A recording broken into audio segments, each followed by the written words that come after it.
내 곁으로 온다고 말했지. 스승의 날, 교사의 자긍심을 되새기는 날이지만 그러기엔 교단의 현실은 녹록지 않다고 합니다. 학부모는 악성 민원을 넣고 무분별하게 아동학대 신고를 하고요. 학생은 교사를 폭행하고 몰카를 찍기도 합니다. 교사들의 사기를 떨어뜨리는 이런 일들 때문에 교사들뿐만 아니라 교육 현장도 심각한 위기에 빠져 있다는데요. 관련해서 이야기 나눠보겠습니다. 네, 부산 교사노조 김소연 정책연구국장 전화로 만나보겠습니다. 안녕하십니까? 네, 안녕하십니까. 네, 스승의 날에 이런 이야기를 하게 돼서 정말 씁쓸한데요. 이 스승의 날을 앞두고 교원인식 설문조사가 있었다고 들었습니다. 이 설문 결과에서 좀 주목할 만한 부분이 있다면 어떤 부분이 있을까요? 네, 교사 10명 중 6명은 이직과 사직을 고민한다고 합니다. 예. 정년까지 교직을 유지할 수 있을 것인가를 물었을 때 학부모 민원, 아동학대 신고에 대한 불안감으로 60%의 교사가 아니라고 응답하였습니다.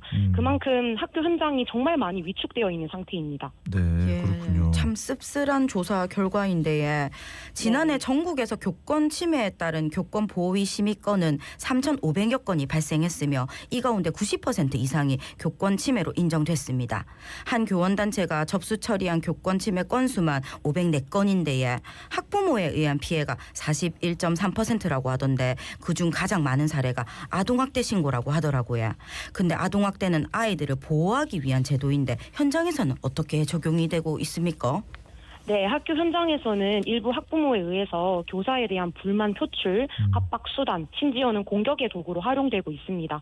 이는 교사의 정당한 교육 활동을 방해하고 교단을 떠나는 주요 원인 중 하나가 되고 있는데요. 다행히 이게 무혐의로 결정된다고 하더라도 네. 교사는 이미 수사 과정에서 상당한 정신적 피해를 겪게 됩니다.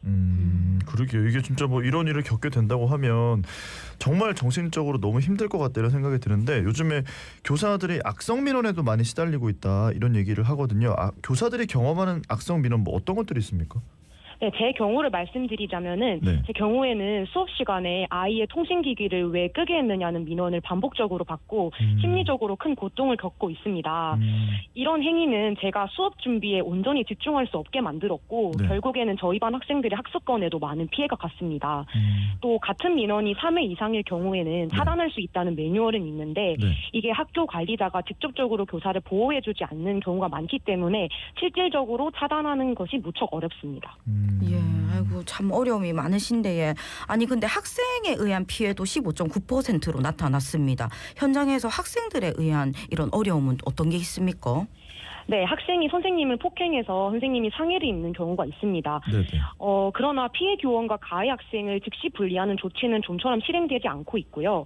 또 교권 침해를 한 학생이랑 학부모에 대한 징계 수위를 정하는 기구인 즉 교권보호위원회를 열게 되었다가 네. 자칫 아동학대 소송 보복으로 이어질까 두려워하시면서 대응을 멈추는 선생님들도 많이 계십니다.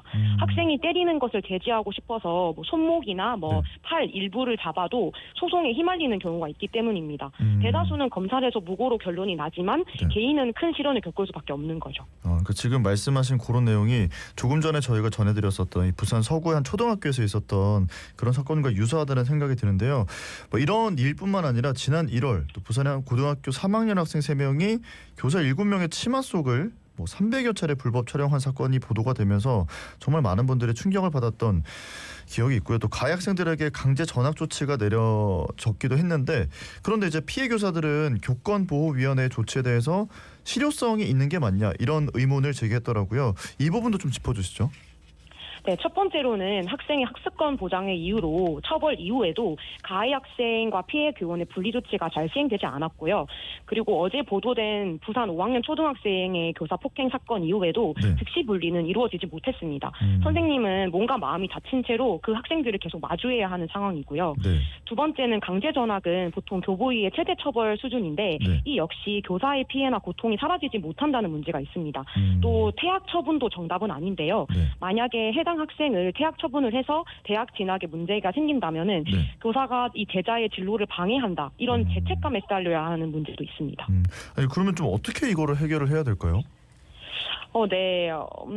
우선 아동학대나 네. 이런 것은 의심만으로도 신고를 할 수 있기 때문에 학부모의 무분별한 아동학대 신고가 들어오고 있는데요. 무죄 판결이 난 아동학대 사안은 네. 교육당국 차원에서 네. 허위신고 무고죄, 업무방해죄로 신고할 수 있도록 법 개정이 꼭 필요하고요. 네. 그리고 이제 학교에서 분리 장소를 명확하게 지정하지 않는 경우에는 네. 학생들이 교사들이 교권 침해를 당했음에도 그 다음날 계속해서 학생을 마주해야 하기 때문에 즉시 분리 조치가 꼭 실질적으로 이루어져야 합니다.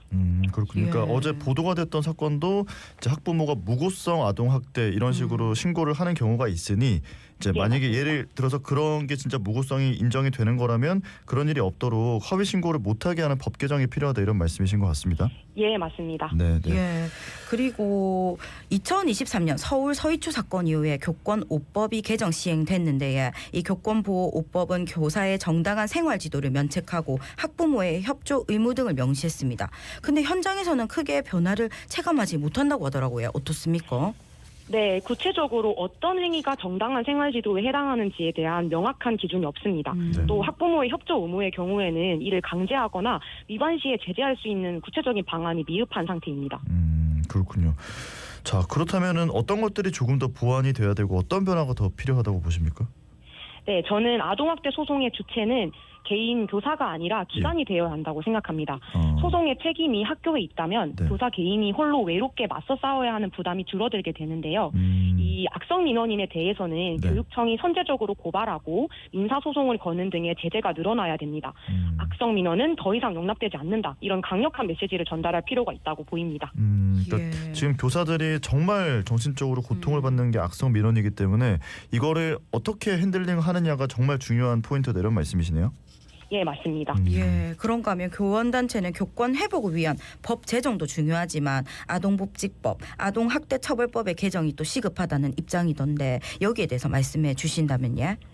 네, 현행법상 아동학대를 하지 않았음을 교사 개인이 계속해서 오롯이 증명해내야 하는 상황인데 네. 대부분 무혐의로 끝나도 네. 개인이 받는 타격이 너무나도 크다는 문제가 있습니다. 그래서 아까도 말씀드렸지만 네. 교육당국 차원에서 네. 허위신고 무고죄, 업무방해죄로 신고할 수 있도록 꼭 법이 개정되어야 한다고 생각합니다. 네, 네. 자, 그리고 이 내용도 참 이게 맞나 하는 생각이 들던데 체험학습 중에 발생한 학생 사고에 법원이 인솔교사에게 형사 책임을 물으면서 최근에 일선 학교 교사들이 현장 체험학습 자체를 꺼리고 있다 이런 얘기가 있더라고요. 실제로 현장 체험학습을 취소하는 경우가 있습니까? 드물지만 있습니다. 그런데 부산은 매우 드뭅니다. 아무래도 부산은 보수적인 교직 문화가 있기 때문에 거의 네. 없다고 보시면 되겠는데요. 네. 학부모의 민원이 두려워서 이 수학여행을 강요하는 관리자들이 많기 때문에 네, 네. 직을 걸고 울며 겨자 먹기로 떠나는 선생님들이 많습니다. 예. 아니 근데 이렇게 체험학습 도중에 이제 학부모님들의 그 민원이 어떤 게 있습니까? 네, 체험학습 때 왜 아이에게 물을 챙겨주지 않았냐, 아이가 뭐 롯데월드에서 놀고 있는데 왜 그 아이들을 챙겨주지 않았냐 등의 민원을 받고요. 네. 또 수학여행을 숙박형으로 떠나지 않으면 왜 네. 우리 아이들의 뭐 추억을 선물해주지 않느냐라는 그런 등등의 악성 민원이 많이 들어오고 있습니다. 아, 이렇게 하면 왜 저렇게 하지 않았냐, 저렇게 하면 왜 이렇게 네. 하지 않았냐, 뭐 이런 네, 식의 맞습니다. 민원이 계속 들어온다는 거네요. 네네, 맞습니다. 아이고 진짜 어려움이 많습니다. 학교 안전사고에 관한 민형사상 책임이 면제되는 학교안전법이 오늘 6월에 시행이 되면 이런 문제들을 해결할 수 있을까 요래 또 생각이 드는데 어째 보십니까? 우선 학교 안전 사고 예방 조치를 다한 경우에만 면책이 되는데요. 네. 이에 대한 명확한 가이드라인도 없어서 소송을 통해서 판례로 기준이 쌓이기를 계속해서 기다려야 되는 상황입니다.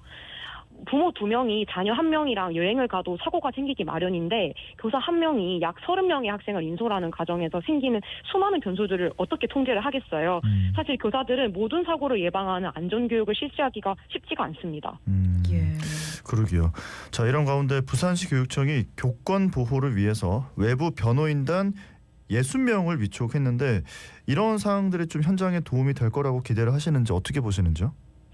네, 물론 소송이 생겼을 때의 사후적인 도움을 받을 수는 있겠지만 변호인단보다 더 필요한 건 개인이 아닌 기관이 소송을 처음부터 끝까지 책임져 주는 것이라 생각합니다.